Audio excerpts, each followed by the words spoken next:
Hello दोस्तों, स्वागत है आपका मेरे YouTube चैनल पर। आज हम आपके लिए लेकर आए हैं एक बहुत ही अद्भुत प्रेरणादायक स्टोरी। तो आप सभी से मेरा विनम्र निवेदन है कि आप वीडियो के अंत तक बने रहें। और हाँ, यदि आप चैनल पर नए हैं तो प्लीज चैनल को सब्सक्राइब कर दें।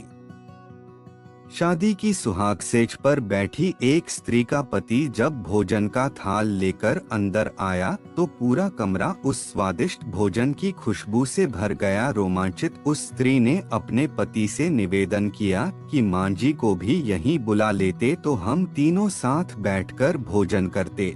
पति ने कहा, छोड़ो उन्हें, वो खाकर सो गई होंगी, आओ हम साथ में भोजन करते हैं प्यार से। उस स्त्री ने पुनः अपने पति से कहा कि नहीं, मैंने उन्हें खाते हुए नहीं देखा है। तो पति ने जवाब दिया कि क्यों, तुम जिद कर रही हो, शादी के कार्यों से थक गई होंगी इसलिए सो गई होंगी, नींद टूटेगी तो खुद भोजन कर लेंगी, तुम आओ हम प्यार से खाना खाते हैं। उस स्त्री ने तुरंत डिवोर्स लेने का फैसला कर लिया और डिवोर्स लेकर उसने दूसरी शादी कर ली। और इधर उसके पहले पति ने भी दूसरी शादी कर ली। दोनों अलग अलग सुखी घर गृहस्थी बसाकर खुशी खुशी रहने लगे।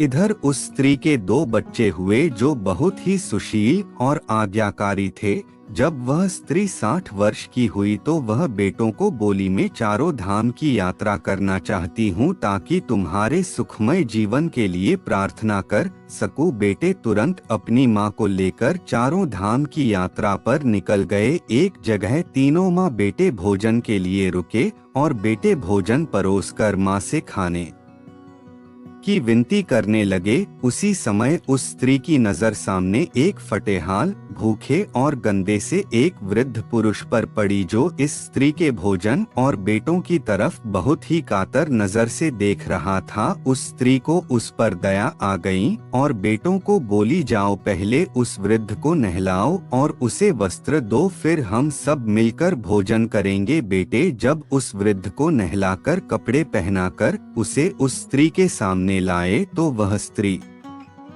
आश्चर्यचकित रह गई। वह वृद्ध वही था जिससे उसने शादी की सुहागरात को ही डिवोर्स ले लिया था। उसने उससे पूछा कि क्या हो गया जो तुम्हारी हालत इतनी दयनीय हो गई। तो उस वृद्ध ने नजर झुका के कहा कि सब कुछ होते ही मेरे बच्चे मुझे भोजन नहीं देते थे, मेरा तिरस्कार करते थे, मुझे घर से बाहर निकाल दिया। उस स्त्री ने उस वृद्ध से कहा कि इस बात का अंदाजा तो मुझे तुम्हारे साथ सुहागरात को ही लग गया था, जब तुमने पहले अपनी बूढ़ी माँ को भोजन कराने के बजाय उस स्वादिष्ट भोजन की थाल लेकर मेरे कमरे में आ गए और मेरे बार बार कहने के बावजूद भी आपने अपनी माँ का तिरस्कार किया। उसी का फल आज आप भोग रहे हैं। जैसा व्यवहार हम अपने बुजुर्गों के साथ करेंगे, उसी देखा देखकर हमारे बच्चों में भी यह गुण आता है कि शायद यही परंपरा होती है।